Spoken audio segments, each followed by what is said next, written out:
This is the Dave Elliott Show.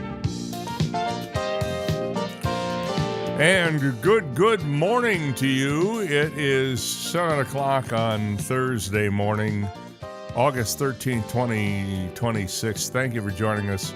They're keeping an eye on a couple of things out in the Atlantic, but according to the local meteorologists on TV here, nothing to worry about. Apparently, there is wind shear to be encountered, Saharan dust, dry air, and even though it looks like you'll see two blobs of goo moving in our general direction, they're all saying, it probably won't make it this far because of the dust, the dry air, and the wind shear. The wind shear, of course, coming from El Nino. So just to give you a little update on that, we're going to get maybe a little bit of rain today, not a lot. We got some yesterday, and it wasn't in Naples that we got rain, but I saw it around the area, so that's pretty good. Coming up on the show today, we're going to be checking in with Kathy Dugan in just a moment, who joins us from up on the north end of I-75. As I like to say, I-75 north, and then I'm I-75 south. That's how we like to think about it. Dave Wasson will be here, my old sidekick, and now the proprietor of Mike Check Sports. He will be along to give us a preview of what we can expect from high school football, beginning with week 0 tomorrow night. Good morning, Kathy Dugan. Good morning. How are you this morning? I'm great. Dave, how are you? Well, if I was any better, I'd be twins. What can I tell you? I'll bet, has it been good up there at the north end of I-75? Has it been good Corvette with the top-down driving weather? It sure is. Sure is. It's been 80s, and at night it's been cool, so it's good for sleeping. We really could use some rain, but we haven't really had any. We've gotten our share, but we believe it or not, I don't know if you're in a drought, but we're in a drought down here, even in the rainy season. I would say that too. It's not a big news item, but for me, having to water my flowers, it's a drought. We need rain. And the nice thing is you don't have to put the top up on the Corvette. Yeah, right. Now, I know. If you're a Corvette owner, that means you have two cars because you don't drive your Vette in the wintertime. No, I don't drive it in the winter or in the rain. It's a 91, Yeah, I think my brother has a 2001 red Corvette. Yeah, mine's red too. And do you belong to the Corvette Owners Club or any of those things, do you? Traverse City we have one, yep. Oh, yeah, well, that's very nice. It's been fun. Yeah, I remember one year we went down to Cadillac. They have a festival down there, and they had a classic car cruise. It was so much fun. All these people were sitting on their lawns waiting for the cars to go by, and you'd go by and beep, and they'd be waving. And I loved it. I bet it is fun. Do you have to do a lot of work on it? Do you do maintenance on it? Do you change your own oil and check your spark plugs and stuff like that? No, I don't do any of that. You have a person who does that? Yeah, there's a guy that for the local garage, old-fashioned local garage. He does most of the work. And I could do oil changes at the dealer. He doesn't do that. Do you have to pay him cash, or does he take credit cards? He'll take a card. He likes cash. I'll tell you why I asked. When I lived up there, I bought an MG Midget from a guy. And I'd always wanted a little convertible. And this is an MG. It's basically a two-seater. It actually had a back seat, but you couldn't really squeeze too much in there. And it was purple, 4 on the floor. Mm-hmm. And I had this car for 9 months. It spent 6 months in the shop at a place called Wolfgang's, which is down south of near Interlochen Arts Academy. Not really near Interlochen Arts Academy, but for those people who may not be aware of where Traverse City, Michigan is, hold your right palm up to your face and look at the little finger, and that's where Traverse City is for the most part. Yeah, and at the bottom, like if you pull your little finger out a little bit, it makes sort of like Grand Traverse Bay, and it's right in the base of the bay. Right. Yeah. Well, this guy was away from town. He had a garage. His name was Wolfgang, and he only worked on He only worked on British and German cars. That's all he would work on, and he would only accept cash, and he would only accept nothing larger than a $20 bill. And he had this whole process that he went through. You'd pay him like $150, and he would he'd hold every bill up to the light. He would mark it with one of those pens they used to find out if it's counterfeit. And he would do that on each bill. I mean, and by the way, he was a one-man operation. So if you took your car there, you had to wait weeks to get it back because there were all these people ahead of you. Mhm. I drove that car one time to Detroit, which was about 240 miles away, and it broke down. Oh, man. And I had to have it fixed. And so when I got back, I Phew. sold it. I said, I don't need this anymore. Yeah, see, my Corvette, which is also a two-seater, even though it looks a lot bigger than an MG, Yeah. it runs great. I mean, I've driven it all around northern Michigan, and I've never, It's got the knock on Chevy. wood. It's got the Chevy haven't had any V8 in problem. it, right? Pardon? Got the Chevy V8. Yeah, 6 That's on it. the floor. 6 on the floor. Yeah, that's right. You would have You 6. Yeah, you speeds get in it that. into 6th gear, and it's just like you're floating. I Mm-hmm. love it. Yeah. Sounds like a lot of fun, but not in the wintertime. Definitely not No, in the oh yeah, wintertime. one time I was storing it in Norm's my husband's garage, my mother's garage, and I just backed it into the driveway a little bit just to, I don't know. I was thinking, well, I'll help move the tires, rotate the tires a little bit so they won't be so flat in the spring. And there was just like barely any snow on there. And I was like, Sliding all over the place. Yeah, well, those cars are not meant. I've never quite understood it. They're built in Detroit. mm-hmm. They are not designed for winter weather I know. at all. But some people drive them in the winter. They must I think would- of some other kind of tires on besides. I would No, never attempt it because they're hard enough to control at decent speeds on Yeah. dry pavement. In fact, it's rough, and I'm told that driving them in the rain can be difficult. It as is well. because I've been in the rain with it. Yes. Yeah. So yeah, I Um, don't even like driving with the top up very much. Because it's got that little tiny window in the back. Yeah, I know, and I it's feel like I can't see plastic, very well. and you can't. And Yeah, it's a little bit I know. faded, maybe.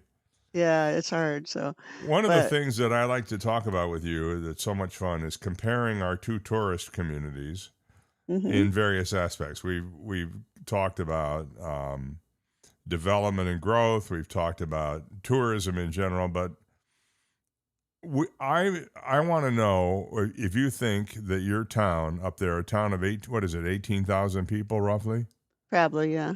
is a foodie town. Is it a foodie town? Yes, we have so many great restaurants. I love it. Do you have any with Michelin stars? I Do you think we know? do. Yes, we do. The Cook's House maybe might be I one. don't know which one. I'm sorry about that. Oh, that's okay. You didn't know I was going to ask you that. So that, Yeah. But I what, just know what I like. what do people like going to the fancy schmancy places, or do they like going to like Bubba's and places like that? They like all. What depends. And then we have that. And then a lot of the younger people, there's this place called Farm Table that's out in the country, And they have raise their own Vegetables. food and vegetables and stuff, and Yeah, then they serve yeah. it. Yeah. But yeah, it just depends. I mean, we have a lot of places that with like whitefish is a big dish that a lot of places I have. love whitefish. Oh, I know, me too. There used to be a restaurant in Naples called Legal Seafood where you could go and get whitefish and coho salmon, Oh, nice. which down here are delicacies, Mm-hmm. I have to say. Yeah. The other thing that I was going to ask you about is just escaped me at the moment, but I'll Okay. think of it later. Yeah. What I want to say too, we have things like um, uh, really authentic Mexican restaurants, run by a family that they, Is Mexican? yeah, you go Yeah. in there and that's where you'll see a lot of people with, Mexican heritage that, that are sitting there eating it, but it's really good. And we just have a lot of places most like people that. don't know that real Mexican food is actually pretty bland. It doesn't have a lot of spice to it. Tex-Mex on the Oh other yeah, hand, you're right. See, I like that. I'm not a I big like spice spicy. person. Yeah, I like Yeah. spicy. But So you're right about that. one thing, I know what I was going to say. One thing that people may not know about your community is that you are not easily accessible to a freeway or an expressway. So if people want to visit you, the last part of the journey, 40 or 50 or 60 miles, is going to be on 2-lane county or state roads. Or U.S., but there's 2-lane. Yeah. Well, yeah, US 31. Like 31, yeah. Mm-hmm. But again, it's a 2-lane road. Yes. Mm-hmm. So it means that you don't have the kind of population growth that you might have if you had a freeway that came right to your town with an exit. Yeah. And part of the reason is that the area of the state in which you live is not as heavily populated as, say, Detroit or Grand Rapids or Lansing or Kalamazoo even. Well, Ann Arbor. when you come up in this area, I-75, all of the towns in this area are way smaller than Traverse City, but it's just they had to go up the center of the state. To get to the Mackinac Bridge. Yes. Mm-hmm. And so as a result, if the town happened to be on the freeway, it would get some traffic. Now, there are 2 towns that are known for their tourist attractions. One is Grayling, where they have an Air Force base, a National Guard base, and then Gaylord, which is north of there, which is about 70 miles south of the Mackinac Bridge. Yes. Mm-hmm. And Gaylord has seen pretty tremendous tourism growth itself. Right. But not what you would get. Not what you would get if you were on the lake. If you're on the big lake, what I guess Michiganders call the big lake, Lake Michigan or Lake Huron. Yeah. You would think there would be a lot of people wanting to move there because you can jump on the freeway and be home in 2.5, 3 hours, or wherever you live.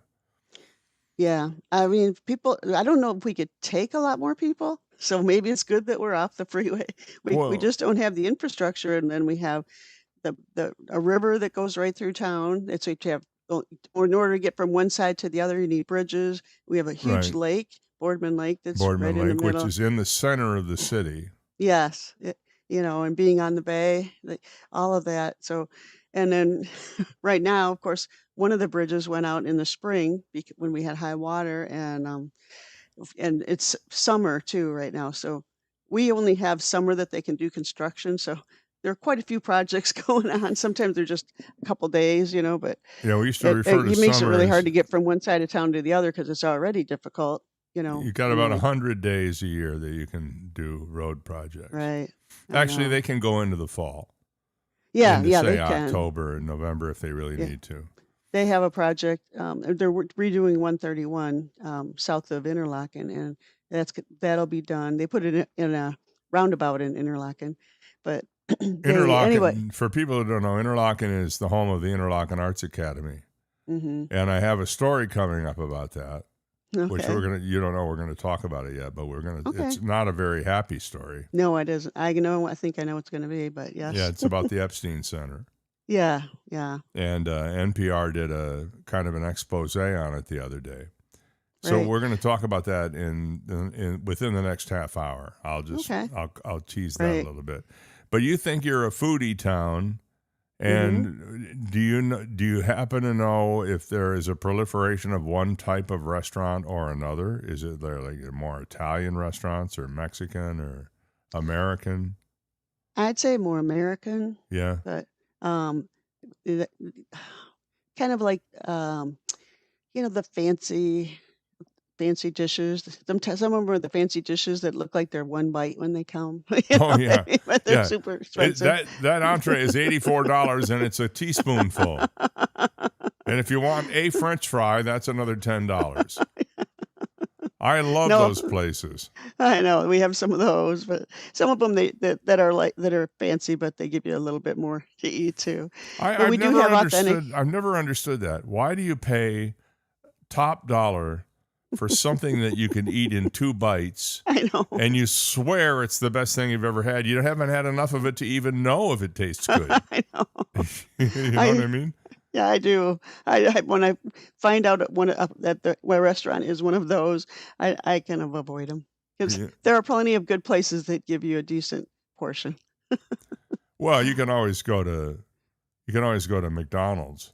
No, no. No? Yeah, you can, but we Do you even have have a 24 hours at McDonald's. you do have one? Yes, we Oh do. yeah.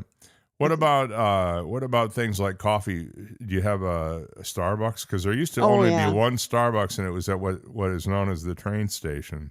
Yeah. That train station's a really nice It's a pizza place library. now. Isn't it? Oh, it is? I thought Yeah, it was a library or something. it's next to the library, but no, it's a nice train station, and it has outside seating, and they have bands there in the summer. But do they have Uh, any trains? there's a train, but it doesn't. And there is a train that comes through town like once every couple week or two, So but that's like only has sort one of. car on Oh, it. nice. It's just, but it comes through town. You Yeah, hear it going nice. the other way. So But you have like Starbucks and Dunkin' all over the place? we have Starbucks. And there's one right by my house now. It's next to the ice cream place, Barden's, over. Oh yeah, down And on it's a huge one. Garfield Yeah. and Yep. Garfield and Munson Avenue. yeah, right. And then we just got a Dunkin' Donuts. Oh well, that's exciting.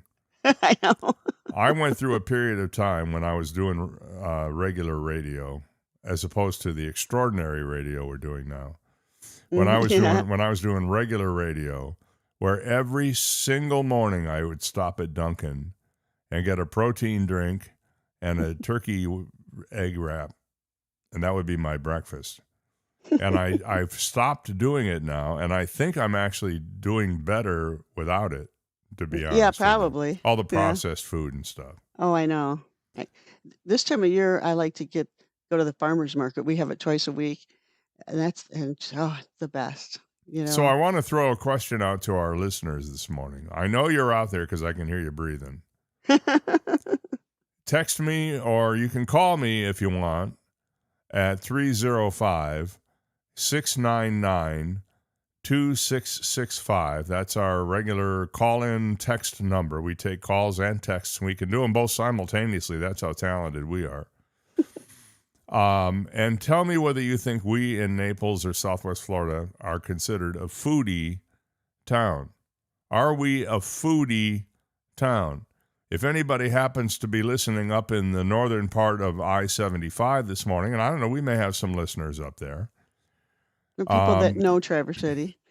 You can also text me or call me at that same number. And let's face it, you don't have to pay for the call because everything is free now. Remember, there used to be long distance. I know. Long distance is gone now. Remember. An area remember code is that. just a matter of status right now. So we have a Miami area code here for our show, 305-699-2665. If you think we're a foodie town, you only have to tell me one thing.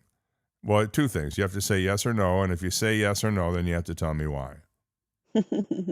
It's really easy to do. You can text me or call me at 305-699-COOL. 699-COOL. I remember, speaking of, just real quick aside about when we used to cost money, for long distance. I remember back in high school giving my mom $30 because I had a boyfriend that lived out of town. Hold on 1 second. We're going to take a call here this morning. Okay, cool. Good morning. You're on with Dave and Kathy. Who's this? What's your first name? Oh, apparently they were calling from Miami as well. Oh. So they hung up before I had a chance to connect. So anyway, I'm sorry, Kathy. Go ahead. Oh, and now, anyway, I was just saying, back in high school, I remember paying my mom $30 because I had a boyfriend out of town, for the long distance calls. That was a lot of money back in the 70s. Or, people would go, "It's Grandma. She's calling long distance from Las Vegas. She said she needs some more money for the slots." I know my mom, we'd go through Chicago, fly through Chicago, and we had relatives there. So she'd call them because it wasn't long distance. We're between flights. She'd make, she'd get on a payphone and pay a quarter for the call? Yeah, call it, talk to Aunt Frances, Really? Yeah. So that's funny. Those were the days. All I right. know. Well, anyway, we're getting some response to our Your question here, but unfortunately they're leaving me voicemails. Oh boy. I'm not sure why they're doing that, but I'll listen to it when we take a break, and I'll see if it's anything worth talking about.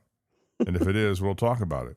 So you think you're a foodie town up there, and Oh, yeah. I would have to argue that we here in Naples are becoming a foodie town. I don't think we're here yet. We're there yet.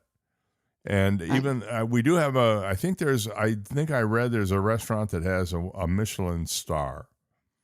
I don't remember what restaurant it is, but that would be a step in the right direction. Mm-hmm. I frankly like the casual, come as you are, sit down restaurants where you can get a good portion of food and it tastes like mom might have cooked it in the kitchen. Those are my favorites, but one of those is Alice Sweetwater's, who advertises on this show and has for 22 years. Nice. Oh, that sounds great. And they're when family or friends come to town, we always have to go there. That sounds good. Because it's authentic. Yeah, we go to when I go visit my son in Vancouver, Canada, which is known for its restaurant. I'm looking for those. Like they have so many fancy little things, and I'll be like, okay, it has tacos. Is that like a real taco?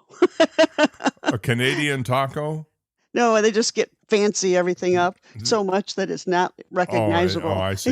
Even pizza. It's not like a whale blubber taco or something. I don't know. Sometimes it looks like you think it's right, and then the sauce. The sauces or the textures, and I'm like, okay. One time I was in New Orleans, and we found this little restaurant. It was on an alley. It was parallel to Bourbon Street, but it was on an alley, and it was called Old Dog New Tricks. And what it was a completely 100% vegetarian restaurant. Oh. Now, I'm not a vegetarian, but I do not eat red meat. I haven't since 1981 when I lived up where you are now. Mm-hmm. And we went in there, and I looked at the menu, and I thought, tofu. No way. So I got some stuff. I think it was called tempeh, which is a soy-based product. And they cooked it and spiced it in such a way that I had never tasted anything more delicious in my life. Mm-hmm. And all the people who worked in there were like, they had piercings and tattoos and purple hair and, the whole deal. In the middle of New Orleans, in the French Quarter, you find this place, Old Dog New Tricks. Believe it. I'm sure it's long since gone, but They probably have something similar to replace it. Yeah. I'm sure they did. I mean, I have a friend who's vegan, and I have, learned how to make some dishes, and they can be really good. Oh yeah, Mhm. we use this service called HelloFresh. Okay. We get 3 meals a week from them for dinner, and each meal is for 2. And Nice. their food is absolutely sensational, and you can get vegan if you want it. We choose to get stuff with chicken or shrimp or fish or stuff in it. But Yeah, it's just mostly I do tremendous. that It's too. just tremendous. Yeah. All right, you know what we're going to do? We're going to take a little break here, short break. Got to pay a couple of bills. And right. we'll be back with Kathy Dugan. And the next thing we're going to talk about is a big controversy at the Interlochen Arts Academy, which is near where you live. And we'll talk all about that after this. You've got Dave Elliott. A minute out for Alice Sweetwater's. You know how much I love Alice's? Well, let me tell you how much I love Alice's. For the last 22 years, I have been telling everybody I can about how great Alice Sweetwater's is. From their fresh-made seafood dishes to their incredible bar, their wild wine list, the ability to eat indoors or outdoors, and I might add, some pretty darn nice gazpacho, you will find exactly what you're looking for at Alice Sweetwater's. Try the shrimp wontons, for example. They're absolutely fantastic. Or the little mini sliders, or the grouper fish and chips, or the grouper dinner, or the grouper Reuben. You get my drift? There's a lot of stuff going on at Alice Sweetwater's, including the best sandwich in America, the Lobster Reuben. Check it all out at the corner of Airport Road and Glades Boulevard. Alice Sweetwater's, where they serve crabs, shrimps, and big people. Have you finally found your dream home? Or are you looking to refinance or pull equity from your home? Then call Alpha Title Services of Florida. Don't let fraud or hidden property issues, such as liens, unpaid taxes, boundary mistakes, or a cloud on title, to name a few, ruin your big day. That's why you need Alpha Title Services in your corner. They do the deep digging to complete your contract conditions and assure your title is clear in order to provide the ultimate protection on your family's investment. Before you sign on the dotted line, make sure your future will be truly yours by contacting Alpha Title Services at 239-260-1495. To protect your dream, let your realtor or lender know you choose Alpha Title Services of Florida to handle all of your closing needs. Trust the people who have been serving the real estate community since 1999. Trust the people you can call to ask questions before signing your contract. Trust Alpha Title Services of Florida. Online at alphatitleservices.com or call 239-260-1495. Are you ready for a culinary experience like no other? Mark your calendars for the event of the season. Sizzle Dining is happening starting September 1st through the 30th. Picture this, a world of flavors, a celebration of taste, and a chance to make a difference in our community. Savor delectable dishes, expertly crafted by top chefs, each plate telling a story of passion and creativity. But that's not all. Sizzle Dining benefits Blessings in a Backpack of Southwest Florida, a charity dedicated to ensuring no child has a hungry weekend. Dine with purpose. Every time you indulge in the exquisite offerings during Sizzle Dining, a portion of the proceeds will go directly to Blessings in a Backpack. So gather your loved ones, invite your friends, and come experience culinary excellence while making a meaningful impact. Share your moments with hashtag Dine with Purpose. Sizzle Dining, taking place the entire month of September, where taste, compassion, and community come together in perfect harmony. Reserve your table today, because with Sizzle Dining, every bite counts and every meal matters. He's not really old. He's 45, plus shipping and handling. Dave Elliott. Okay, back here with Kathy Dugan this morning from I-75 North. With Dave here, I-75 South. We did hear from Bob. That's who left the phone message for us. And Bob said he wanted to let us know whether we were a foodie town or not, but apparently it went to voicemail for reasons I don't understand. And Bob, I apologize for that. If you want to try to give us a buzz back, I'll take your call, but I think I've got a voicemail issue to deal with. Kathy, good morning. Good morning. And you are within shouting distance of where you live right now, about 20 minutes from the Interlochen Arts Academy. Right. But Well known. Go ahead. I'd be sorry. Before we go to that, I just wanted to say I looked it up. There are no Michelin-starred restaurants in Traverse City, Michigan, because the Michelin Guide doesn't currently review restaurants in Michigan. Well, they need to fix that. Yeah, but we have several restaurants with Michelin-trained, with connections to Michelin-starred restaurants, and they were trained and worked in those. So Maybe they ought to get those two British guys to talk to Michelin. yeah, yeah. Who knows? Jason, Josh. Yeah, those guys. They're about ready to leave, but on the way out, they're gonna throw out a pitch at the Tigers game. They climbed up Mackinac Bridge. Anyway. They climbed up the bridge? You mean they went Yeah, up? they let them climb up the Mackinac Bridge, and they let them drive a ferry over to Mackinac Island. I mean, everything. They're just being allowed to do. I wish I had their job.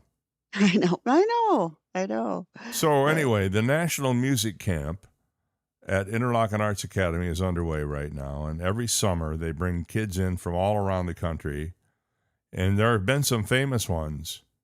Linda Hunt, for example, who was in the movie The Year of Living Dangerously and played Hetty on NCIS Los Angeles, is an alumnus of there.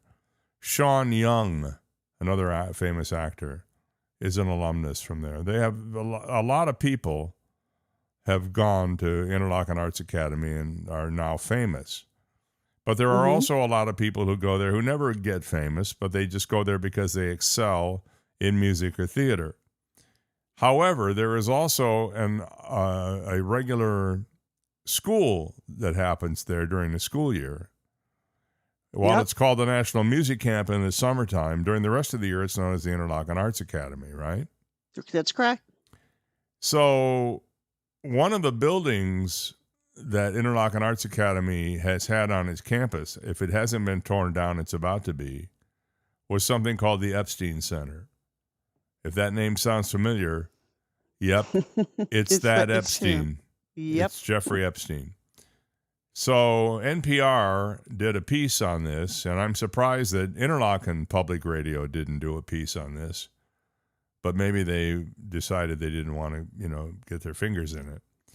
But here's a story of a guy named Paul Bush, who was 16 years old when he was sexually abused by his ballet teacher at the Interlochen Center for the Arts in 2005. At the time, he told NPR he was living away from his parents, wanted more than anything to be a professional dancer, and revered the teacher who harmed him. Bush is apparently now sharing his experience publicly for the first time after spending 21 years, so he's now 37 years old, reckoning with what happened to him at the school.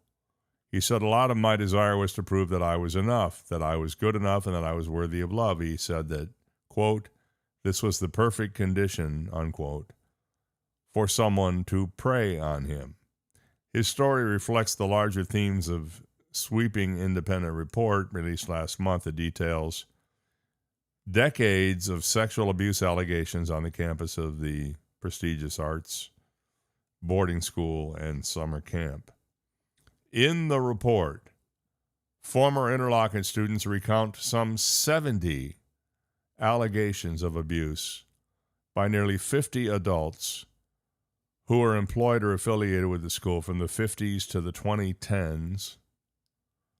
It's a stark contrast, says NPR, to the long-time idyllic image of Interlochen, which helped launch the careers of performers such as the ones I mentioned, but not the least of whom include Josh Groban, Nora Jones, Chapel Rowan, Mm-hmm. Felicity Huffman from Desperate Housewives, Divine Joy Randolph, and I think I mentioned Linda Hunt and Sean Young.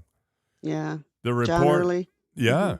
I mean, there are a lot of people. Yes. The report offers a window into the conditions that contributed to the abuse. In many cases, it says adults were able to have one-on-one interactions with students, while the children at the school had limited communication with their families and were vulnerable due to age, sexual identity, and lack of experience. And it says some were scared to report what happened to them. Yeah. The report includes allegations of sexual abuse by Jeffrey Epstein, himself an alumnus. Yes, I know. And I know. Was he an alumnus or does he just? It says here he was an alum. Oh, okay. And his accomplice, Ghislaine Maxwell. NPR reported in February that Epstein met and recruited 2 young teenagers on the campus. Yeah. But the allegations go far beyond him. Of course, he died in prison in 2019, and it's debatable whether he committed suicide or was offed by some powerful people. I know. So it's a what sad is your story. community saying about this? I mean, not a lot. I mean, it's kind of wanting to brush it under the rug? No, it's just such a sad story, that, I think there's just, what can you say about that? Well, it's certainly a stain on what otherwise has been a pristine image for the National Music Camp. I mean, this place, when I was in grade school, we lived down in the Detroit area, but we would come up camping at, there's a campground. Interlochen State Park. Yeah, they're right across the street. And that's, in those days, they had they do have an outside amphitheater, but it was like open air, no top on it or anything. And every night the students would have little concerts there. And so we could hear it from the campground, but plus you could we'd walk over and watch them. Or you could go, even after when we weren't camping, later on we'd come up because you could walk into the different buildings and watch them practicing. And it was just such a great place. They all used to wear knickers, these blue knickers. Man, they had uniforms. I wanted to be there and wear those knickers so badly. Well, I knew several people when I lived up there. I knew a few of the instructors. One guy who was in the theater department there actually designed a set for me for a production of Joseph and the Amazing Technicolor Dreamcoat that I did at the Old Town Playhouse. I was the director of that. Oh, nice. And he designed this incredible floor and trestle system that we used in the show, and it was just tremendous. And his name was Michael, and he was brilliant, just a brilliant, brilliant guy. I don't know whatever happened to him. I lost track of him. But the Academy turns out some Oh, it Pretty does. amazing talent. They'll have shows, I mean, we're just feel grateful to have them there, and we try to support the students, in whatever way we And can. there also are summer concerts, are there not, where they bring in Oh, big names? oh yeah, I've seen so many people, so many bands there, and it's an outdoor, beautiful auditorium there, and Kellogg yeah, Auditorium. I've yeah. told this story before, but I saw a concert one time with Linda Ronstadt, and she was backed by the Pittsburgh Pops Orchestra, conducted by Marvin Hamlisch, Mm-hmm. which are, those are pretty big names, Right. Hamlisch and Linda Ronstadt. And halfway through she was having trouble with her in-ear monitors, the little earphones they wear so they can hear the Mm-hmm. music.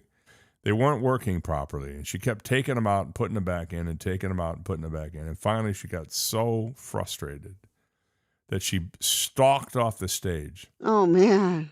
And Marvin had to come down and explain what the problem was and apologize. She came out at after intermission, Oh and no. was all apologetic. They fixed the problem. And she said, tomorrow night I'm going to be in Dayton, Ohio, and you're all invited to come down there and see me for free. Oh yeah. I don't think anybody took her up No, on it's it. a little bit of a Let me drive, see. I think. Traverse City, Dayton, I'm thinking not in the summertime. No, no. It is a beautiful Yeah. campus, and it is a shame that this kind of thing had to happen. Now, Epstein did build a building. He didn't build it, but he Sponsored, donated it. yeah. And that Yep. building is now going to be torn down if they haven't done it already. Mm-hmm. I understand. Yeah, that's good. Yeah. I know I think it's for us, it's such a beautiful, yeah, it's sad because it takes away from all of the beauty and all of the wonderful things that it done for the area, over the years. So I think that's more our feeling, Well, the and, story and that hopefully that it's NPR, in the past now. And you have to admire Interlaken for doing this, doing this study about it and making it public and, all of the things that they've done, now they're tearing down the lodge. They're really trying to make it right in whatever way they can. So, well, and the emphasis right now is on safety for kids. It's got to hmm be. You yes, can't ignore it, and it's unfortunate that it happened, but it seemed like it was the perfect storm. yes. There was like a culture from what I can reading about it. it I feel that there was like a culture of that was okay. Well, you can talk about this all you want. I was a theater kid when I was in high school and later after hmm that. And theater kids often get together because they feel like they're not part of the mainstream student population. They find a bunch of kids who all share the same insecurities. They share, this feeling of not belonging. And they find an accepting group of people of all shapes and sizes and intellects and everything else. And they bond. hmm They really do. Yeah. And Yeah. theater kids they're generally, and I know this is a broad generalization, but if you're a theater kid, you know this already. Theater kids tend to be more sensitive than others. They tend to be more introspective and also more philosophical than many others. And I think when they get into this situation, they find somebody who, as an adult, appears to pay attention to them and accept them for who they are, and they wind up getting taken advantage of. Yeah. hmm It's Yeah. not a pleasant thing at all. All right, on to other stuff. You know who got married in July at Madison Square Garden, right? Yes, I do. Taylor Swift. And, well, what about her husband? What was his name? Travis Kelce. Everybody goes, yeah, Taylor Swift got married. Well, no, they got married to each other. Uh-huh. And I think people tend to forget there was a husband at this wedding. Well, I didn't know that he had been kept, he may have had an NDA for all I know. I don't know. Because nobody was allowed to talk about the wedding. I think they had, I think it was videotaped. Yeah, they Or took all their recorded. phones away when they got there. And I have a feeling that at some point they're putting together a production that will probably air on the Disney Channel or someplace. Yeah, probably. That will be the Taylor I Swift am and sure. Travis Kelce wedding. What do they call them? Trailer? No, not trailer. What? A Tavis. documentary. Tavis. Is what I heard the combined name is. Oh, yeah. Tavis. Okay. So Maybe. I'm happy to report that the husband, what's his name, Travis, Yeah. is allowed to talk about the wedding now, but not very much. Here's some edited together comments from Travis Kelce about his wedding. Best night of my life. And I appreciate everybody who came out and celebrated and, had fun with us. And that's about all I really got from that night. It was a crazy night. It was full of a lot of celebration. But MSG, man, I always told myself I'd go for a playoff game when the Knicks were rocking. And my wife went when I was stuck in a mini camp, so I didn't get my opportunity to go then. So it's kind of cool to be able to, live out my childhood dream of being in that venue and, the mecca of all sports venues, being able to get married in there. Can't thank, the owners of MSG for allowing us to get the opportunity to do that, knowing that we wanted a private event and everything. So it was perfect. And the AC was cooking, baby. That was the best part. Yeah, it was warm. It was cool in there. Yeah. I don't think I've ever heard him speak before. I've never listened to the podcast he does with his brother Jason. He kind of sounds like I hate to say this, but he kind of sounds like a hick. A hick. Yeah, he does. Maybe she saw something charming in that. I don't know. Yeah, it seems like he's a nice guy from what I can tell, and cares about her, but quiet. Doesn't talk a lot, but is strong on his own from what I can tell. I'm not a big Taylor Swift fan. I did watch parts of her documentary because I just the like Eras Tour documentary. Yeah. And so that I did hear. I don't listen to his podcast, but they did show him talking on it about how she rejected him. Well, the thing that somehow she saw, then she decided, well, maybe I should. She rejected him when he tried to give her a necklace, a friendship bracelet with his phone number on it. I know.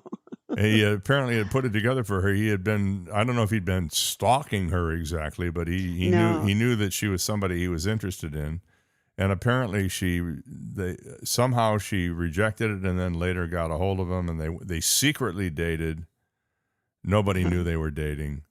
Right. And then when they went public, when she showed up at one of the Kansas City Chiefs games. Mm-hmm. At least that's how I understand it. Yeah. I'm sort of related through marriage, I guess, to her former best friend. There was a big news article, all these news articles about Jack Antonoff or who? Keely Sperry. Oh, Keely Sperry. How are you related to them? From Miles Teller's wife. My cousin, first cousin, anyway, her first cousin on her. We're related on my mom's side. On her dad's side, is her first cousin is the mother of Keely. So Keely's her second cousin. She went to their wedding. She went to Keely and Miles's wedding. My cousin did. So you're sort of a shirt tail. I am. Shirt tail relative. Shirt tail relative of somebody who once knew. Or are they still once friends? Was a best friend, yeah. Yeah. Are they still best friends? No, in fact, they weren't invited to the wedding. That was a big thing. All this news article. Oh. But it sounds like that Keely might have been the one that said, okay, no. As far as the friendship, I don't know. It's all speculation. Nobody knows. And I don't know. I don't have any hidden, inside tracks or anything like that. But it was not, for some of my younger relatives who are, on my other side, my dad's side, who are huge Taylor Swift fans, that really gave me a lot of cred, when they found out. Oh, well, see, it pays to be born into certain families. I know. And I did know her mother when I was young. We lived in California, and I did know her mother really well. Because we're Taylor like one Swift's family. mother? No. Oh, Keely? Keely's, yeah. Yeah. So one of the things that you have in common up there at the north end of I-75 and that we have in common down here at the south end of I-75 is really hellacious driving. I mean, beyond all pale. Now, our newfound friend Bill B., who is a columnist up in your neck of the woods and writes a very entertaining column called The Daily Bee. You can find it on Facebook. It's really fun. I read it almost every day. Yeah, it's hilarious. And he's hyper local, but his stuff is universal in appeal. Mm-hmm. And he wrote a thing about how he hates rush hour and suggested that maybe they come up with a rotating schedule for businesses to be open beginning at, like 8 to 5 and then 9 to 6 and then 10 to 7, so that people would have a chance when they get out of work to go take care of business instead of having to wait until they have to take PTO time to go, buy an apron or something. Yeah. Well, then not only that, everybody's on the road at 9 or before 9 and after 5. Yeah. And so it can take to get across town, normally you can get across in 5-10 minutes maybe, but it takes an hour. Yeah. And Well, everything's backed up. And now it's even worse. We just for this week we have a huge intersection with 3 Mile and Hammond that's closed, and so it's a mess. It is. But to compound matters, to make things worse, you also have bad drivers. Oh, Now, we do. I don't know about you, but I've discovered that most of the bad drivers I see on the road are not from here. They are now, Probably. but they originally came from someplace else. You know what I mean? I And don't. they brought their damn bad driving habits with them, and I wish they would. I wish they would stop it. Well, yeah, we have it all year, but we'd have it worse in the summer. So. Oh yeah, because you got so many more cars there. We have the same thing in the wintertime. And what we have in the wintertime are people who drive 35 in a 45 zone in the left lane. Yeah. And yes. their right turn signal is on the entire time. I know. I hate that. Or, we have the 2-lane highways like we had discussed earlier. And so you'll be stuck behind somebody going 35 or 45 for I don't mind if for a short period, maybe you're looking for, when you have to turn off and you're trying to find that. But when you're doing it the whole way and it's a 55-mile-an-hour speed limit, it's really hard. And then you get up to we have passing lanes, so that you can get by these people, because especially in the summer, it's hard to just pass, when there are no double yellow lines. But anyway, we get up to the passing lane, they speed up to 65, 68 miles an hour for the whole passing lane. So if you want to go by them, you're really risking getting a ticket. And then the minute that passing lane's done, they're back down to 35, 45. Or if you do come to a spot where there's not a passing lane, but you can get around them legally, they'll speed up just 70 miles an hour. And I do not understand the competitive nature of leisure driving. Oh, it's terrible. Do you have serious issues with road rage there? Because we do. Oh, yes. Oh, yeah. We had a guy get out with the knife just not too long ago. Really? But yes. A knife?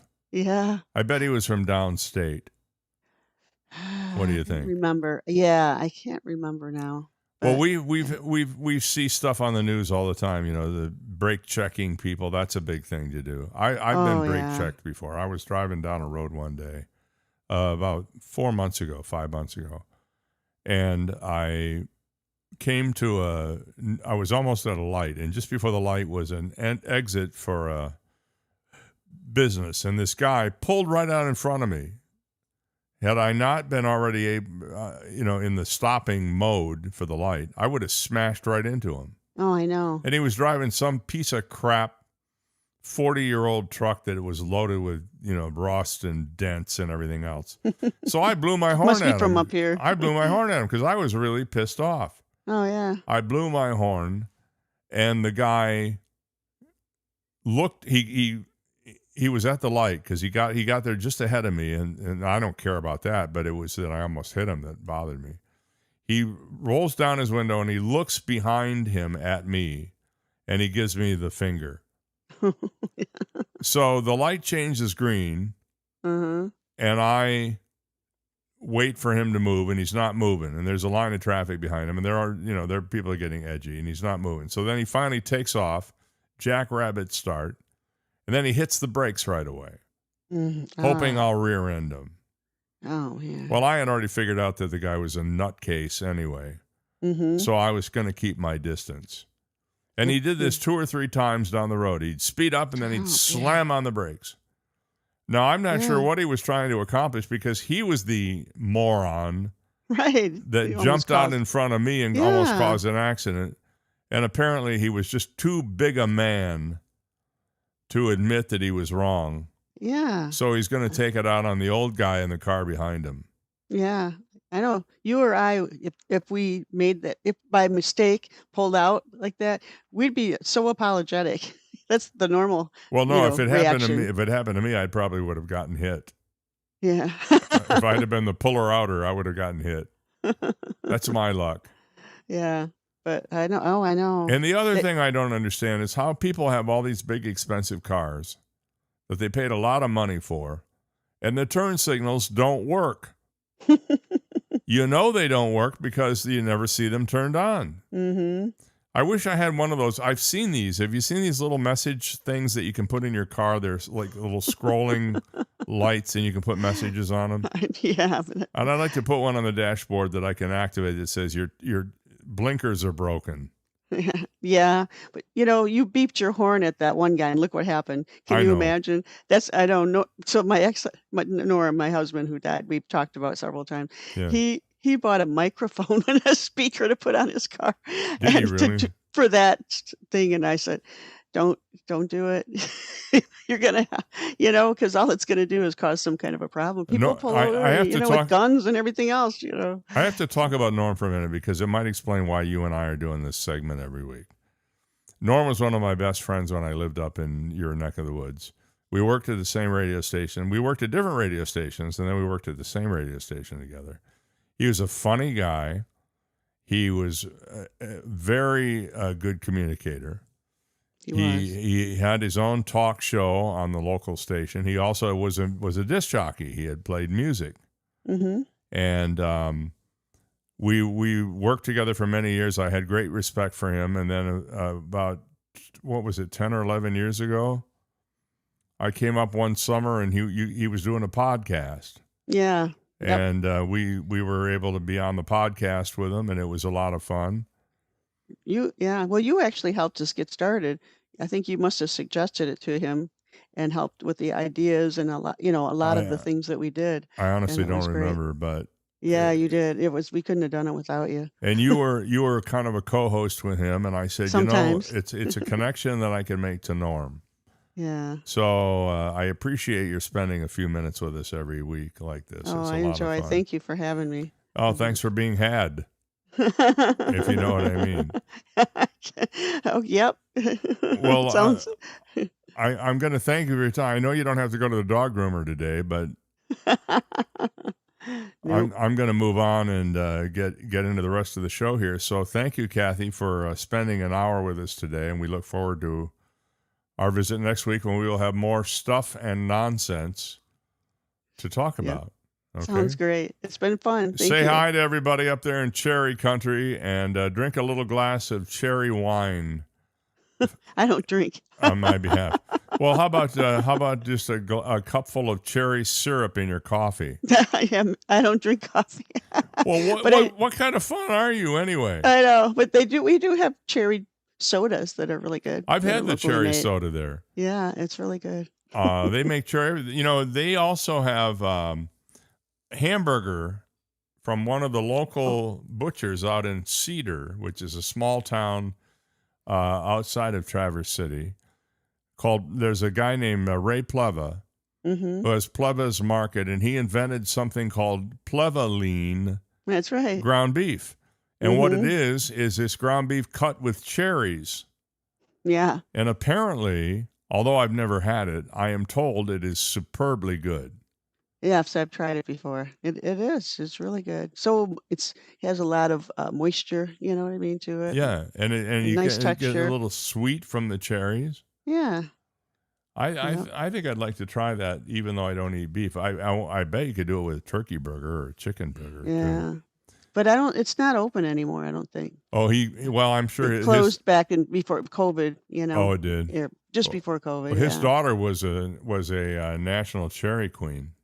Her Aw. name was Cindy, and I remember I was the MC of the coronation ball one year, and she Aw. won. Oh, that's neat. But Yeah. he was a big contributor to the cherry industry up there. Yeah, Norm used to have him on his show all the time talking Oh, I about the loved Plevaline. Ray Pleva. He was such a Yeah, great guy. he seemed like a really great guy. All right, Yeah. Kathy. Good All right. good day. We'll talk to you next week. All right. Take care. All Thanks a right. lot. You're welcome. We'll be back right after this. You've got Dave Elliott. Are you ready for a culinary experience like no other? Mark your calendars for the event of the season. Sizzle Dining is happening starting September 1st through the 30th. Picture this, a world of flavors, a celebration of taste, and a chance to make a difference in our community. Savor delectable dishes, expertly crafted by top chefs, each plate telling a story of passion and creativity. But that's not all. Sizzle Dining benefits Blessings in a Backpack of Southwest Florida, a charity dedicated to ensuring no child has a hungry weekend. Dine with purpose. Every time you indulge in the exquisite offerings during Sizzle Dining, a portion of the proceeds will go directly to Blessings in a Backpack. So gather your loved ones, invite your friends, and come experience culinary excellence while making a meaningful impact. Share your moments with #Dine with Purpose. Sizzle Dining, taking place the entire month of September, where taste, compassion, and community come together in perfect harmony. Reserve your table today, because with Sizzle Dining, every bite counts and every meal matters. When it comes to your health, there's no cookie cutter way to do things. Each person is individualized in their needs and their desires, and that's the case with your hearing too. Naples Audiology and Hearing Center, with 2 locations in Naples, one in Colonial Square off Goodlette Frank Road, the other in the Vanderbilt Commons at Vanderbilt and Collier Boulevard, are here to help you.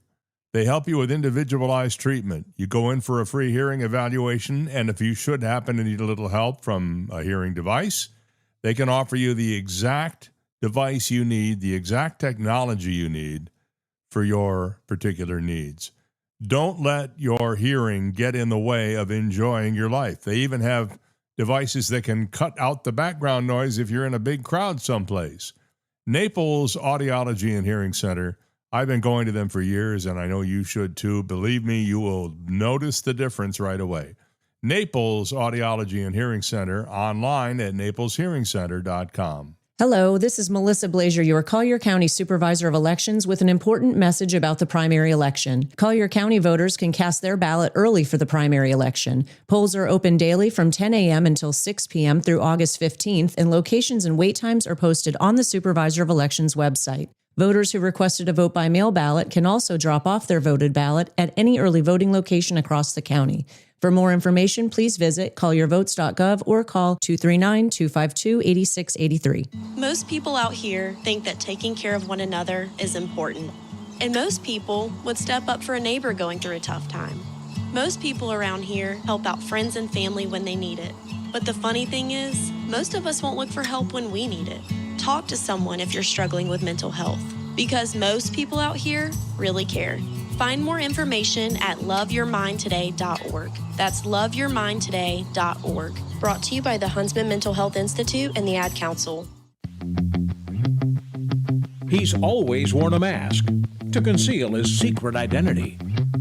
Dave Elliott. I have it on right now, as a matter of fact. The mask. It's an invisible mask, so if I were to turn on the camera for a second, if you want to look at your screen, I'll show you my invisible mask. You ready? Here we go. What do you think? Can you tell I'm wearing a mask? Does it look invisible? All right, that's my daily look inside the studio. And I don't know that I'm going to do it every day, but I did get some feedback that, hey, it would be great to see you once in a while. Well, you've seen me. Now it's time to move on. Hey, Bob Zany's going to be up in a few minutes. We're also going to be checking in with Dave Wasson momentarily to talk about high school football and sports in general. He's a good guy, has his own podcast, Mike Check Sports, that he's involved in, and it's a fabulous podcast. You'll want to check it out. In 2001, British electrical engineer Roger Shawyer first introduced something called the Impossible Drive.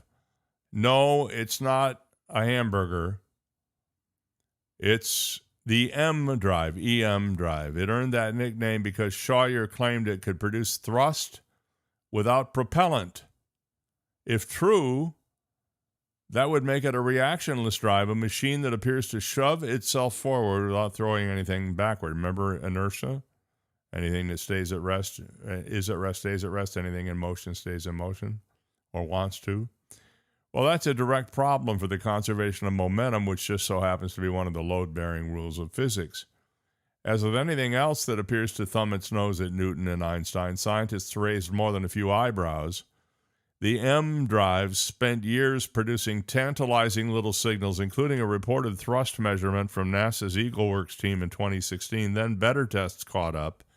By 2021, work at the Dresden University of Technology found no thrust from the device, turning one of the most famous propellantless drive claims into a cautionary tale about tiny forces, experimental noise, and wishful machinery. But the dream of a propellantless machine didn't die with the M drive. It resurfaced again around Exodus Propulsion Technologies, a private company tied to Charles Bueller, an electrostatics specialist whose NASA Kennedy Space Center work gives the claim a more interesting pedigree than the usual fringe propulsion pitch.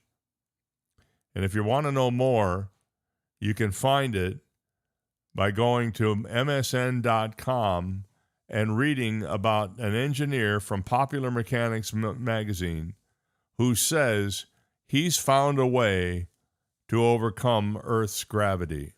Believe it or not. It's 8:01. Let's say good morning to Dave Wasson this morning. Hey, buddy. Dave, can you hear me? You loud and clear. Well, I can hear you loud and clear. Mostly Technology is clear. I'm awesome like gonna that. turn your volume up a little bit here. I've got Okay. How about that's now? just a thing that I can do here. I understand. Okay. There you go. Good. Now you're in good shape. How you doing, buddy? I am doing well. How are you? I'm just fantastic. I want to talk about Mike Check Sports first, though, because I know you've got an episode dropping tomorrow morning. Tell us what you're going to be talking about. The usual fun, the usual frivolity with my good friend Colin Warner. And also, Dave, I will be visiting with Andy Villamarzo, a national high school football writer, to talk about high school football. Because as you know, Dave, when it starts to become this time of year, it means high school football season. Week 0, which is preseason games, is tomorrow night. Tomorrow night. We're excited about that. It's hard for me to believe we're already in the high school football season. I mean, it feels like school just got out and it's back in session already. I know. I was literally just talking to my better half about this just the other day, and we were talking about that because, we live right by a high school, or right by 3 schools, actually, a 3-school cluster. So the traffic is like ridiculous for that 3-hour stretch in the morning. And so I said to her, well, Friday night at the high school, and she just rolled her eyes. So, she's been living with this for years. So Are you doing play-by-play this year?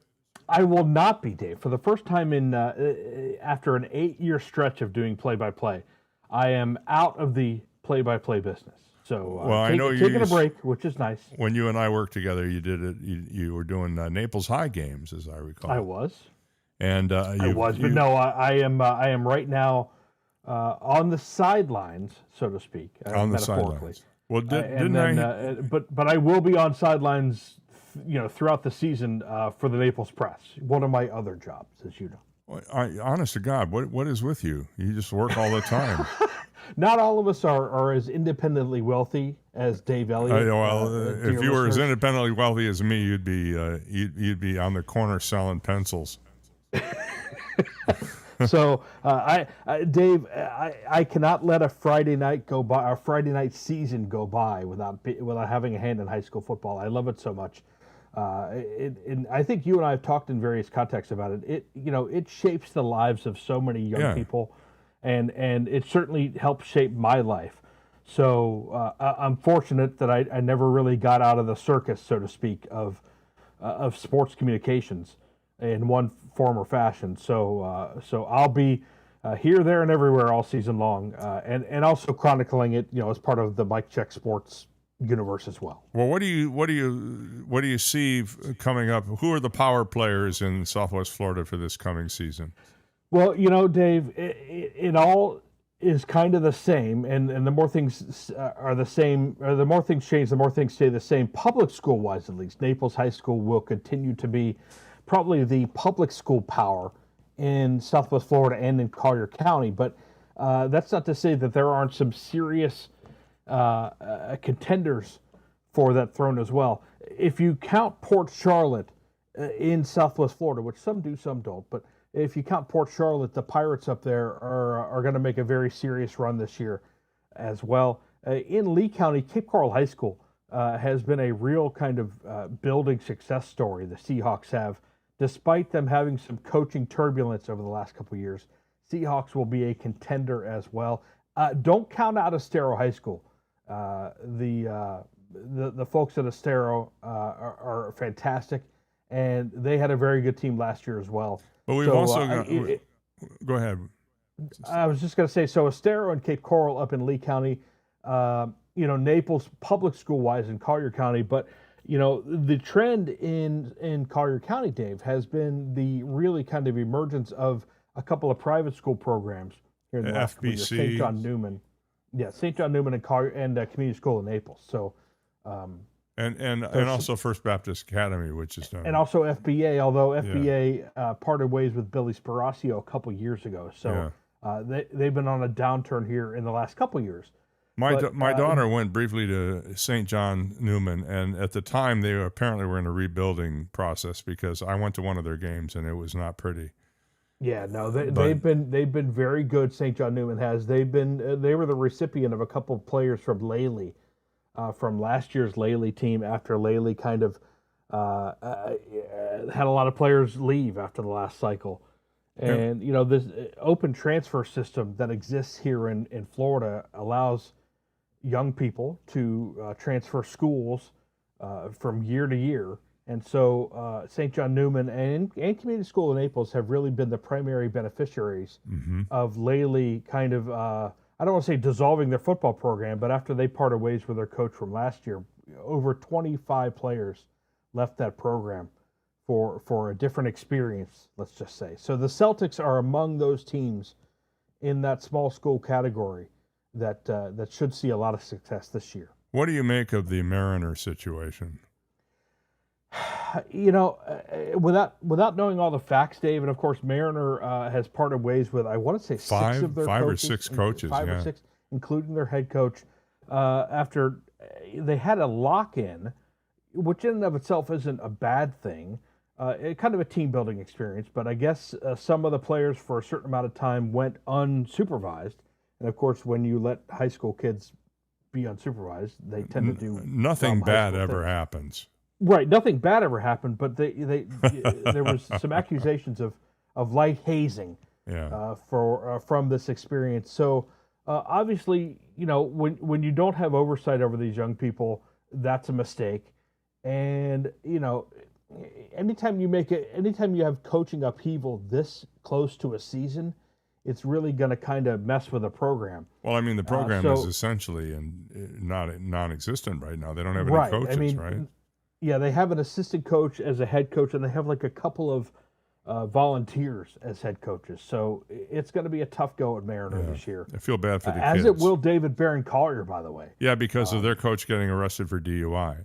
Yeah, their coach got arrested for DUI not long after he actually was given a year-long coaching suspension from Friday nights by the FHSAA. So Barron Collier without a head coach, they'll have an interim head coach for the rest of the year. And of course, Mariner is basically getting by with guys like you and me coming in. Well, mostly you. Off the sidewalks. You'd be a great assistant coach, Dave. I've seen you in action. You're very authoritative. You know what I'd be good at? Cheerleading coaches. I'd be good cheerleading. Rah, rah, Reed, kick him in the knee. Rah, rah, Rass, kick him in the other knee. That's my my favorite. Yeah. You probably would get in trouble as well. You're damn right I would. There's no doubt about it. So what does it take to be a power player in Southwest Florida as a team? Because you've got different classes of teams playing based on their student population, playing in different divisions. So how do you compare one to the other, I guess is my question. Dave, that's a great question. And obviously, the simple answer is you play on the field. Now, Community School in Naples, St. John Newman don't play Lely, or don't play teams like Naples, don't play teams like Golden Gate. So or teams like Port Charlotte. So obviously on the field they compete in different classifications, so they don't meet each other just based on their schedule. So what does it take to be a great program these days? I think it takes a very charismatic coach and a very compelling system, offensively, usually system that will attract talented players. And talented players, whether you recruit them the right way or whether you recruit them, by more surreptitious means because they can openly transfer from one place to another, means that you can then attract some talent. And usually when you have a little bit of talent, it can attract some more talent. And, that was certainly the case with Laley in the last couple of years. They had a couple of players within their system who were very good. And, a couple of the other high talented players from the ecosphere here in Collier County thought, well, it would be good to go to Laley. It looks like they're a program on the rise. It looks like that's a program that could make a run towards a state title. You really think so? Laley was able to attract those kind of players. So it takes a couple of different things. And, of course, charismatic coaches who are successful don't grow on trees. Right. And everybody's kind of running the same system now, this kind of run and shoot, pass crazy offense, except for Naples. They still run, a bump and run. Offense. Yeah. They play football in a phone booth. So, but it's successful for them. Yeah. But that's kind of what it takes. And so, right now the hot team for attraction wise is Little St. John Newman. But give it a couple years and maybe it's another program in the area. But there's such a fracture of football talent in this area, and I think there's not enough football talent for the amount of teams there are to where it'll be a really unique situation to see a team from Southwest Florida go on and win a state championship here, just because I think that there's more demand than there is supply, so to speak. And this is even true with the Naples Golden Eagles, who have perennially been a power in this area. Is it easier or harder? No, I'm saying, is it true for them as well? What you're saying about how hard it's going to be. I think it's the same. I think it's the same phenomenon, and Naples I think will be down a little bit this year than they have been in the last couple years. And by down, I mean the Golden Eagles will probably win 8 games instead of 9 in the regular season. Mm-hmm. They're young this year are Naples, so they're really kind of looking at next year as a run. But at the same time, they're kind of hoping to recruit their own locker room to stay for another year. And that's the kind of phenomenon that that these high school coaches who never had to deal with it back in our day, Dave. When you went to middle school, you knew what high school you were going to go to, and you were at that high school for 4 years unless your parents moved out of town. Yeah, that's true. Now you can decide to move on a whim. There were a couple of former Laley players who actually changed programs twice during the summer months, to where they went from Laley to another program, and then they went to another program on top of that. Wow. The system's broken, at least from from a 30,000 foot perspective. But hasn't the system really been modeled after the NCAA with NIL and some of the liberal policies that they've put into effect regarding eligibility? It has, to a degree. Now, of course, NIL doesn't really exist at the high school level, but certainly the open transfer system in Florida, which, oh, by the way, is state law. The state legislature, put this into effect. It's not like it's somebody's rule that the FHSAA made up. This is codified law, where there's no real going back on this unless you just want to unravel the whole system through the courts, which I'm sure is being thought of by somebody somewhere.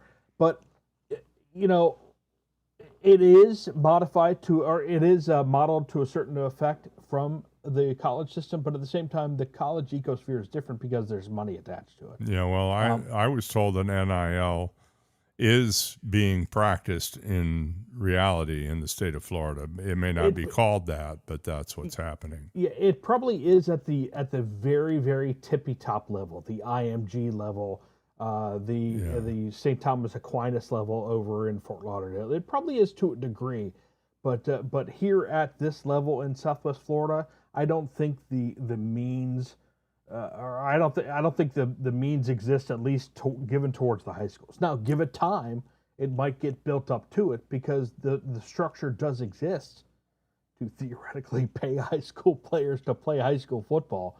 It just hasn't gotten to that level yet here. I want to talk about some other stuff as long as I got you here for a second. Number one, this community's, and by community I mean Southwest Florida, not just Naples.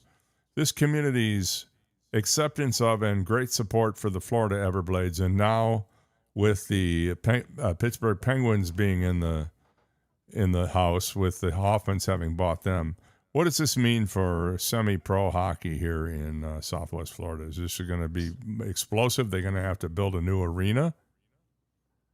That's a good question about a new arena. I don't know the ins and outs about Hertz Arena, the Big Banana, by the way. I don't know about the Big Banana. Yeah, that's what we used to call it, the Big Banana. I don't quite know about the Big Banana's overall shelf life. It hasn't turned brown yet, which is good. It's still that ripe yellow. I just drove past it yesterday and can confirm that. But there's no doubt that the Hoffmans have sunk a lot of money, which they have, and I'm not besmirching them on that. No. I mean, it's a positive. Right, but yeah, billionaires are going to billionaire, right, Dave? Yeah. So, the Hoffmans have sunk a lot of money into the Hertz Arena, which they own, and into the Florida Everblades, which they own, to make them kind of the class of the ECHL. They've won the Kelly Cup now four out of times five in the last 5 years. Yeah, that's remarkable. And five times overall. So, they're the class of the ECHL. And now they're affiliated with the Pittsburgh Penguins. The last couple of years, they've been affiliated with another NHL team. St. Louis Blues, I believe. With the Blues. So I don't think there'll be a whole lot of change as far as that goes. There's only so much you can really improve on within the ECHL structure of things. It goes ECHL, AHL, NHL is kind of the hierarchy of things. So the ECHL is kind of like the AA franchise of the major league NHL teams. So, I think what it means, I think the net effect of this is that the Everblades will have relatively no expense spared to continue being as successful as they are. They routinely sell out Hertz Arena. They are very, I know they're very appreciative, but they also work really, really hard to promote the product and to have all kinds of different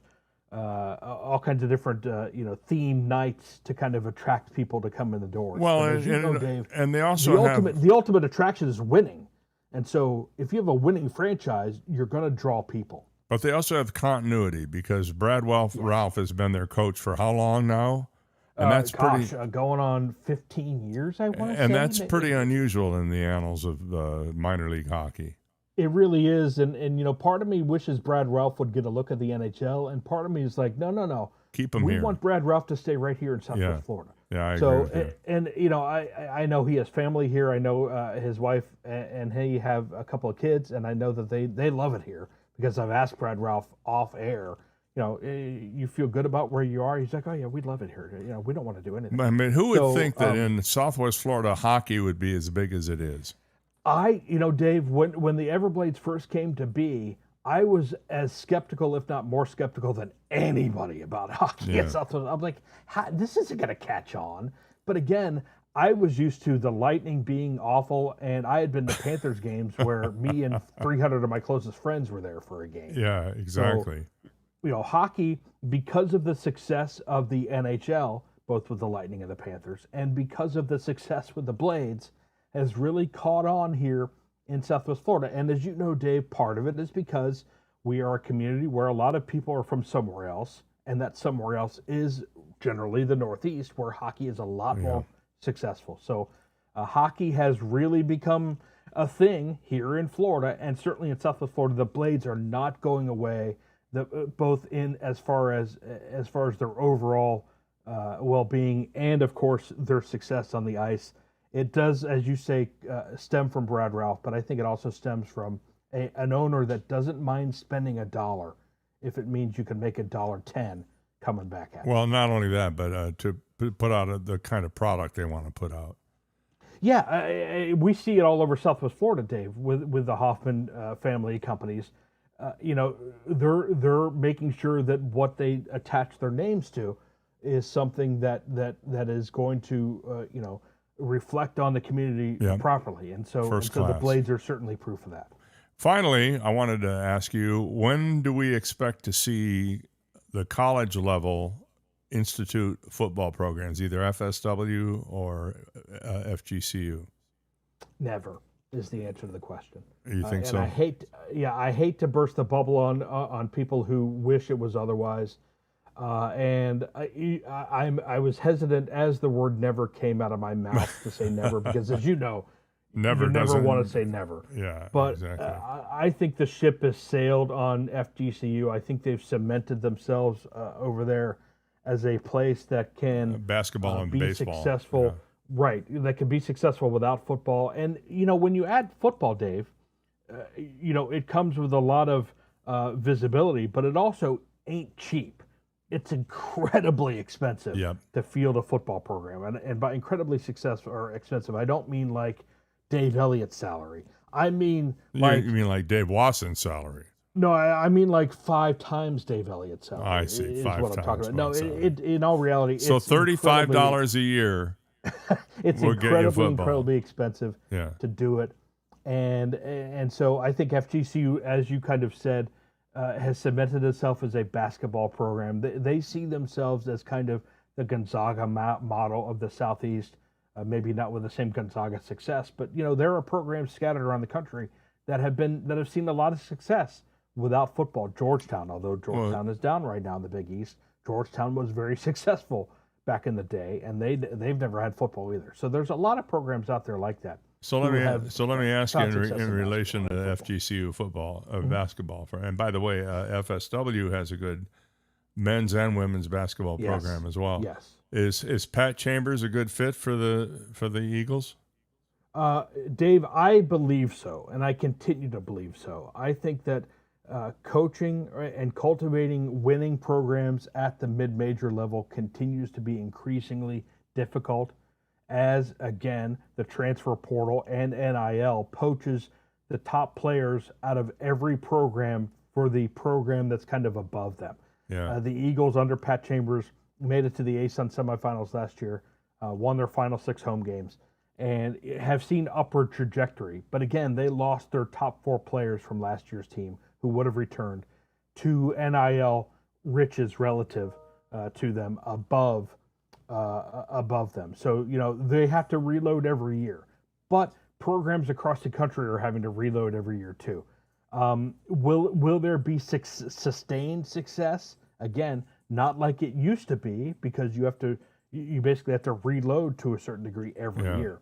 But to answer your question, I think Pat Chambers is a good fit for FGCU. He's a tremendous recruiter, and they continue to show real strides as far as winning games in February and March, to where I would not be surprised if they're in the ASUN title game this next year and are knocking on the door to the NCAA tournament in the near future. Sounds good. Listen, everybody needs to be aware of your podcast, which drops tomorrow morning, I guess around 8:30. Yeah, drops tomorrow morning around 8:30. MikeCheckSports.com, MICCHEK sports.com. You can also find us on YouTube, Instagram, Twitter, wherever you listen to your podcast as well.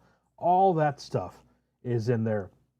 And we do a deep dive into sports every week. And it's audio and video. I mean, you actually are face to face with. You get to see my smiling face. And it's certainly a pleasant one, buddy. Well, Thank Dave, you so much for taking time out to be with us this morning, and I hope we can do it again soon. Thank you, Dave. Always a pleasure, Dave. Thank you for having me. My pleasure. Dave Watson, longtime friend, broadcast aficionado in terms of sports, and a proprietor, I guess you could say, of his own podcast. Mike Check Sports. Check it out, and you'll be so glad you did. We'll be right back. A minute out for Alice Sweetwaters. You know how much I love Alice's? Well, let me tell you how much I love Alice's. For the last 22 years, I have been telling everybody I can about how great Alice Sweetwaters is. From their fresh-made seafood dishes to their incredible bar, their wild wine list, the ability to eat indoors or outdoors, And I might add, some pretty darn nice gazpacho. You will find exactly what you're looking for at Alice Sweetwater's. Try the shrimp wontons, for example. They're absolutely fantastic. Or the little mini sliders, or the grouper fish and chips, or the grouper dinner, or the grouper Reuben. You get my drift? There's a lot of stuff going on at Alice Sweetwater's, including the best sandwich in America, the lobster Reuben. Check it all out at the corner of Airport Road and Glades Boulevard. Alice Sweetwater's, where they serve crabs, shrimps, and big people. Have you finally found your dream home, or are you looking to refinance or pull equity from your home? Then call Alpha Title Services of Florida.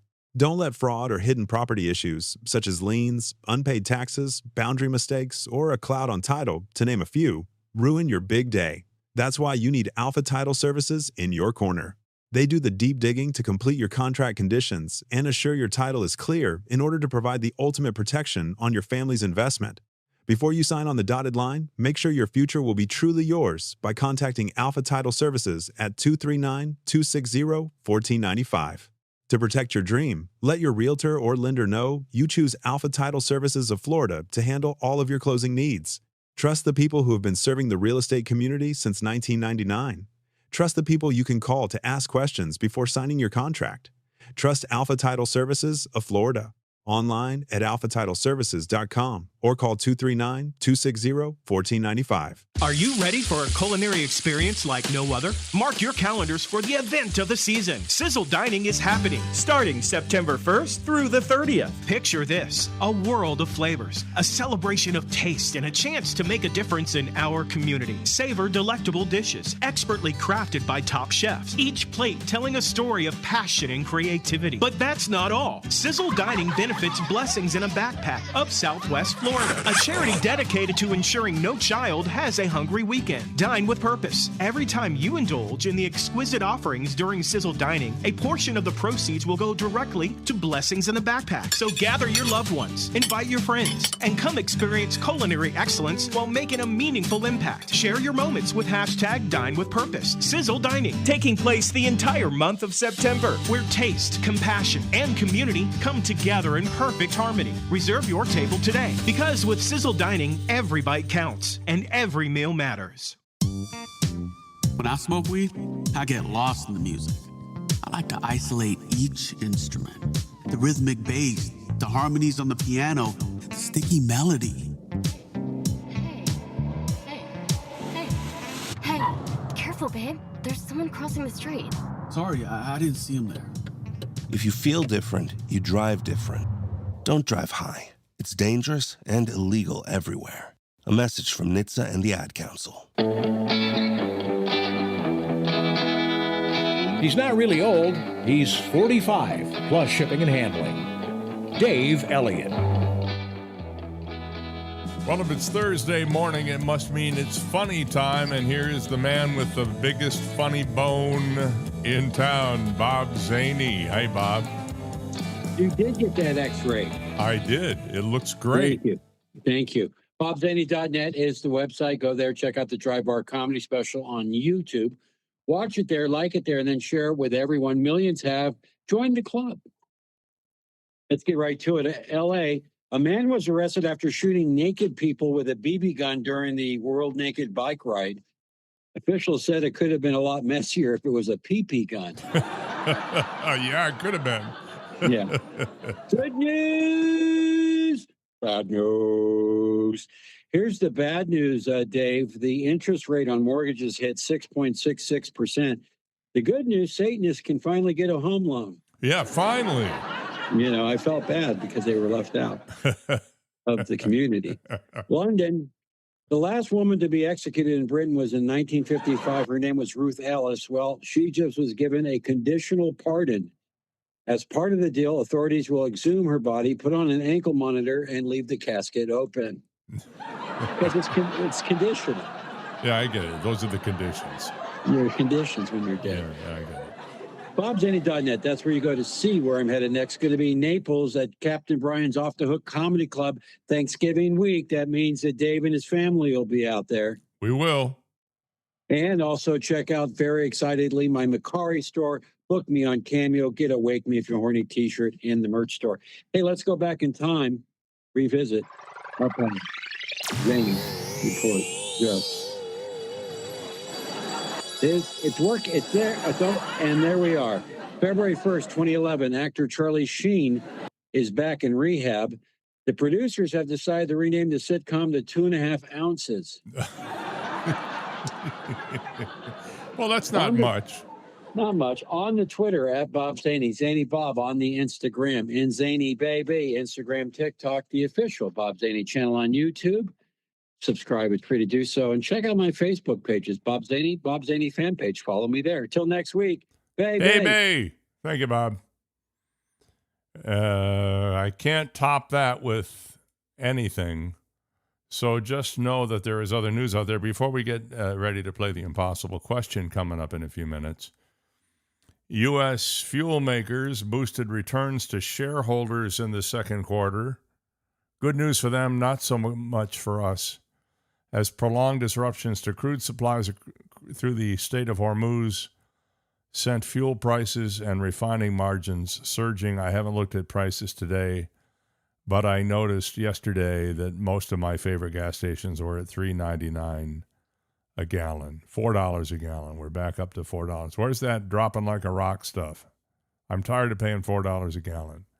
Industry analysts said refiners' massive profits and strong buyback programs were likely to continue into the third quarter, underscoring how U.S. fuel makers have been among the biggest financial beneficiaries of the Iran war. And thanks to us for continuing to buy fuel. Paramount's, the Paramount Studios, they're trying to buy CNN and Time Warner. Well, their chief legal officer said yesterday that selling CNN is on the table to resolve a 12-state antitrust lawsuit threatening the company's $110 billion acquisition of Time Warner Brothers Discovery. Makan Del Rahim made the disclosure at Politico's California Agenda Conference, according to Reuters, signaling that Paramount is willing to go beyond internal safeguards to salvage a deal that has become one of the most politically charged media mergers in years. Warner Brothers Discovery is the publicly traded parent of CNN, and the merger's fate directly determines whether Ellison's Paramount consolidates control over both CBS News and the cable network. Separately, the Wall Street Journal reported yesterday, that Paramount has discussed creating an editorial board for CNN and establishing other safeguards to protect the network's editorial independence. With those internal talks beginning before the antitrust suit was even filed, the company offered a measured response, quote, "We always remain open to internal improvements to journalistic integrity." Meantime, there is a guy who says he wants to buy CNN, and that guy is Barry Diller. He's weighing in, and he's open to buying the news organization before it's too late to salvage. During an appearance at the Wall Street Journal's Future of Everything Festival, Diller made the bold claim about the news network. He said, "Absolutely, I would do it tonight and tomorrow night," he said, according to the Wall Street Journal. Before they ruined it any further, he went on to say, hopefully before it's extinct, which I mean, it's not going to be. That's Diller talking. Diller added that CNN is so ripe for innovation and noted that they have invested in becoming a digital property, but he thinks it needs more investment in its on-air programming. I kind of wonder about that because in reality, the new generation of media consumers is not turning to broadcast or even traditional cable TV. They are turning to streaming and on-demand content, TikTok, Facebook. Well, not Facebook so much. TikTok, Instagram, WhatsApp. That's where the new generation of media consumers is going. So I'm not so sure that Barry Diller is making a smart move here, but then again, he's a billionaire and I'm not. CNN, as you know, is currently being considered to be spun off from the Paramount deal. So maybe not. I think it would be good for CNN and it'd be good for morale there. if they could be spun off to somebody with the bona fides that Barry Diller has. In other news, the latest Bureau of Labor Statistics breakdown found that 44.07 million of 132.8 million eligible men older than 15, or in other words, about 33%, were not in the labor force last year. That's 33% of eligible men older than 15 were not in the labor force. That's 9 million more out-of-work men than in 2012. Think about that for a minute. The number of men opting not to work jumped by 891,000 over the preceding 12 months alone as the economy sheds manufacturing and finance jobs, according to the Washington Times magazine. The American economy has gradually moved away from some of the industries that historically provided good jobs to men without college degrees, said Scott Boulier, a University of Wyoming economist. Meanwhile, much of the recent employment growth has occurred in areas such as healthcare and education, where women make up a larger share of the workforce, they went on to say.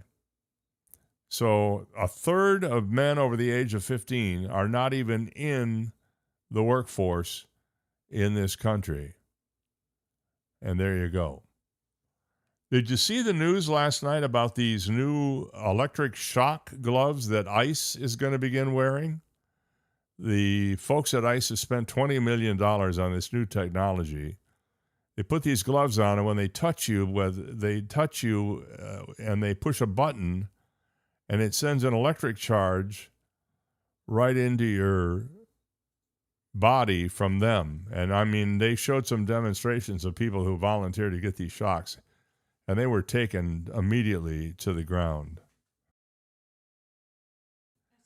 So that's kind of a new tool in the arsenal for ICE. They say it's less lethal than shooting and will make it easier to subdue people who are getting rowdy. I say if it's less lethal and it's effective, why not?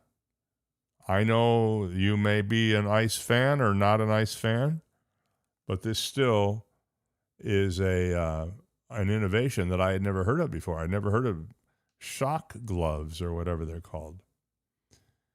Dr. Jonathan Reiner is a professor of medicine and surgery at George Washington University, and he was Dick Cheney's cardiologist. Remember Dick Cheney, the former vice president, who for many years lived with a mechanical heart? Well, Dr. Reiner was Cheney's cardiologist for 27 years, including his 2 terms as vice president. During his time in the White House, he needed stents, a defibrillator, and medical treatment for an arrhythmia and a blood clot in his leg. After the defibrillator was implanted in his chest in 2001, he would frequently show visitors to his West Wing office a sample device provided to him by the manufacturer. Reiner goes on to say his candor about his health, that being Cheney's, was an anomaly for an American politician. Grover Cleveland underwent secret cancer surgery while he was president on board a yacht for maximum privacy. Franklin Delano Roosevelt hid his use of a wheelchair from the public. Ahead of his campaign for a 4th term, he struggled with severe hypertension and congestive heart failure, but the public was told the president's health was excellent in all respects. Joe Biden's disastrous debate performance raised concerns that the White House had attempted to conceal the president's decline. For weeks after his hospitalization this summer, Senator Mitch McConnell shared almost no details about why he was absent from office. Dr. Reiner goes on to say in an op-ed he's written in the New York Times, in June, President Trump celebrated his 80th birthday, and at the end of his term, he will be the oldest president ever to serve as the nation's leader. After Mr. Trump's medical evaluation in May, Dr. Sean Barbabella, the physician to the president, wrote that Mr. Trump remains in excellent health and that his demanding daily schedule, including multiple high-level meetings, public engagements, and regular physical activity, continues to support his overall well-being. Despite reassurances from the White House to the contrary, At times over the past year, the president has not looked well, said Reiner. He's quoted as saying, Reiner that is, that he is not Mr. Trump's doctor, but have only reviewed the records that have been made public, but he is probably the most photographed president in American history, and a variety of physical ailments are easy to see. He's had large bruises on both hands, swelling in his legs, and episodes when it appears he's struggling to stay awake. He's also had advanced imaging performed for unclear reasons. The public is again left to wonder whether the nation's leader is okay. He then goes on to talk about the importance of knowing what the basics of the president's health are. Not every detail needs to be disclosed, but he said it's appropriate to withhold elements of a medical history that might be exploited by an adversary. But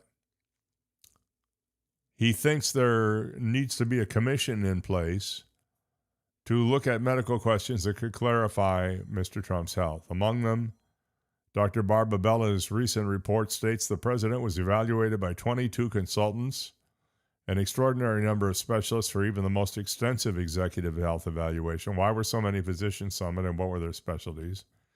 He often shows prominent bruising on his hands, which the White House attributes to frequent handshaking and frequent use of aspirin.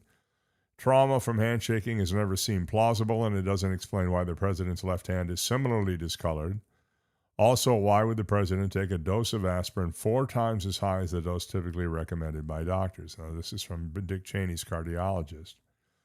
He talks about swelling in the president's legs and how he often struggles to stay awake, signs of a condition doctors refer to as excessive daytime somnolence. He mentions that in October of 2025, the president underwent advanced imaging of his heart and abdomen at Walter Reed National Military Medical Center. His physician offered a vague description of the reason for the tests to identify issues early, confirm overall health, and ensure he maintains long-term viability and function. And then finally, Dr. Reiner talks about past Trump medical reports that have disclosed the president's use of the drug finasteride, which prevents hair loss. It was not mentioned in the report after Mr. Trump's most recent medical examination.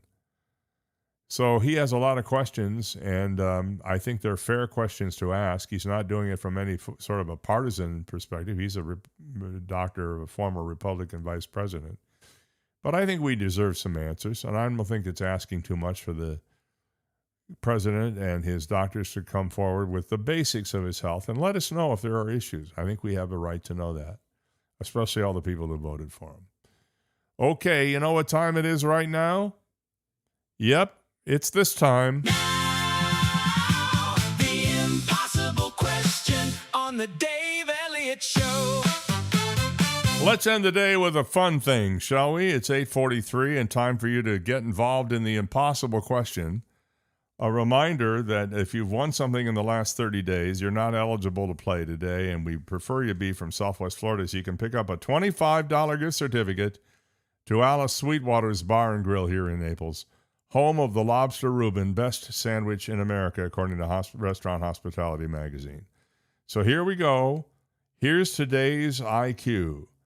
In a survey, 20% of grandparents admitted they dislike this about their grandkids. In a survey, 20% of grandparents admitted they dislike this about their grandkids. And I'll tell you right now that it's probably something their parents did to their grandkids. That's a big clue right there. In a survey, 20% of grandparents admitted they dislike this about their grandkids, something the kids' parents probably did. 305-699-2665 is our phone number. You can call or text your answer to me at that number, 305-699-2665. Give me a call or send me a text right now. Tell me the answer. If you're the first person to call or text with the correct answer, you will be named the smartest person in town, and you will receive the $25 Alice Sweetwater's gift certificate. In a survey, 20% of grandparents admitted they dislike this about their grandkids, and it's something that the grandkids' parents did to them or for them or whatever adjective or I should say conjunction you want to use. 305-699-2665. Call or text to that number if you want to win the $25 gift certificate. If not, no worries. I'll put it on Instagram this morning and you'll have a chance to answer there. And if you get it right, you get it right. You win. I'll let you win either here or on Instagram. Your choice. In a survey, according to our impossible question, 20% of grandparents admitted that they dislike this about their grandkids. And it's something that the kids' parents did. What do you think it is? Let me know. 305-699-2665. I'll keep the phones and the text line open until we conclude the show here coming up shortly. And then I'll put the question on Instagram for you to answer. Not really that tough. I thought I gave a pretty good clue, but maybe I didn't. I found this story kind of wild from April 15th, 1980. I had to go back 46 years. 3 sisters from Lansing, Michigan, made headlines after they stripped naked, covered themselves in mustard and mayonnaise, and stole a UPS delivery truck for a joyride through their neighborhood. Dashaleen McQuinn, age 30, Charlene Roper, age 27, and Sandra Lewis, age 26, claimed they were, quote-unquote, filled with the Holy Spirit after reading the Bible and believed they needed to return to the Garden of Eden. And, of course, the best way to get there is to cover yourself with mustard and mayonnaise completely naked. McQuinn explained that the mustard came from a passage in Matthew 13 about mustard seeds, although she admitted taking the truck was simply a spur-of-the-moment thing. Police saw the women being chased by a uniformed truck driver after receiving reports of 3 naked women running around outside. Despite initially pleading innocent and their defense attorney arguing they were seized by a religious frenzy back in 1980, a jury found them guilty of indecent exposure and joyriding. Okay, we got some answers here to our impossible question. Ed says, got them smartphones. No, that's not correct. Sorry, Ed. You're wrong on that one. And let's see here. Betty Ann says too much screen time. That's also incorrect. So the question again was, in a survey, 20% of grandparents admitted they dislike this about their grandkids. And it's something that the grandparents' mother or father, in other words, the kid's mother or father, did to them. And somebody got it right, but I don't know if they are eligible to win or not. Somebody just got it right. And it's from area code 239. I'm looking here to see if they have, I'm looking down my list to see if they've already won. And if not, they are the winners this morning. I believe we have a winner. Would you please tell me? Oh, it's Christine. Guessing. Well, Christine, you are correct. It is their name. Yay! Christine, the big winner this morning. I'll be calling you shortly after the show to tell you how you can claim your prize. And that's our impossible question this morning. In a survey, 20% of grandparents admitted they dislike this about their grandkids: their name. No, sorry, not got them tattooed, but their name. And there you have the appropriate sound effects. Finally, this morning, someone asked on social media, what's a cost-free way most anyone can drastically improve the quality of their life? Here are some of the answers. Walk 3 to 4 miles outdoors every day, no matter the weather. Walk briskly, don't run. It's not only good for your lungs and heart, but it's good for brain health. Number 2, consciously and actively practice gratitude for things you already have. Number 3, hug your children and pets a lot.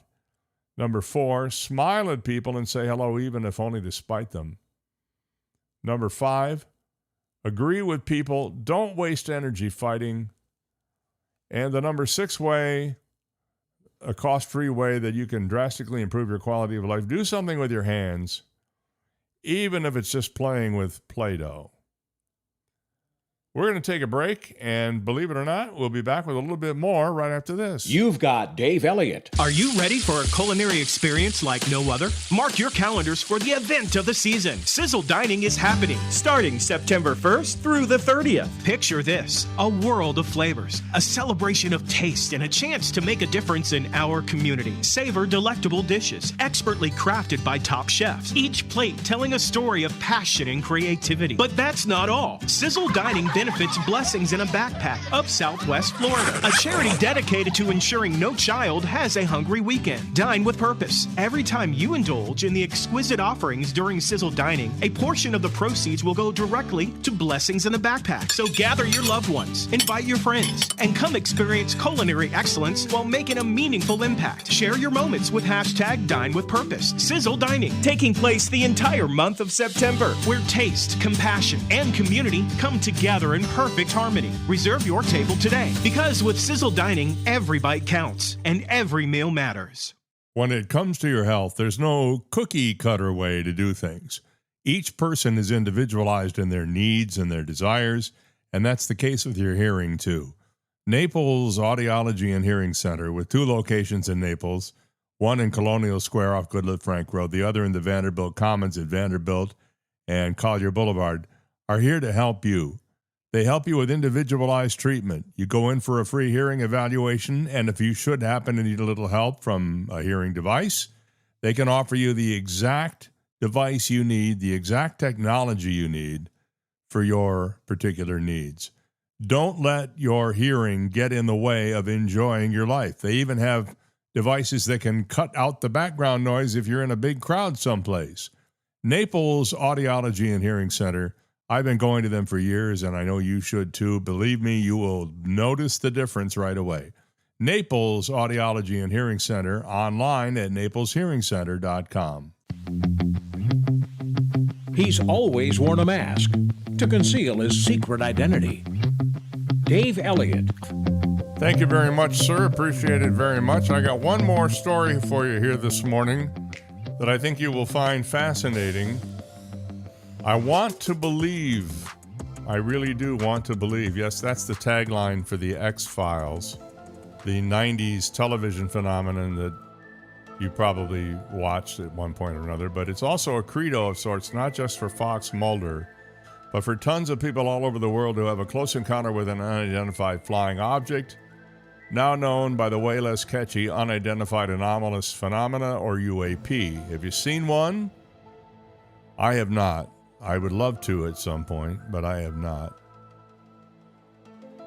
So, I'm not nearly as cranky about it as the agent is, Agent Scully, but our current government is all over it, and now there are some tips on what you should do if you encounter an alien intelligence or a UFO or whatever you want to call it.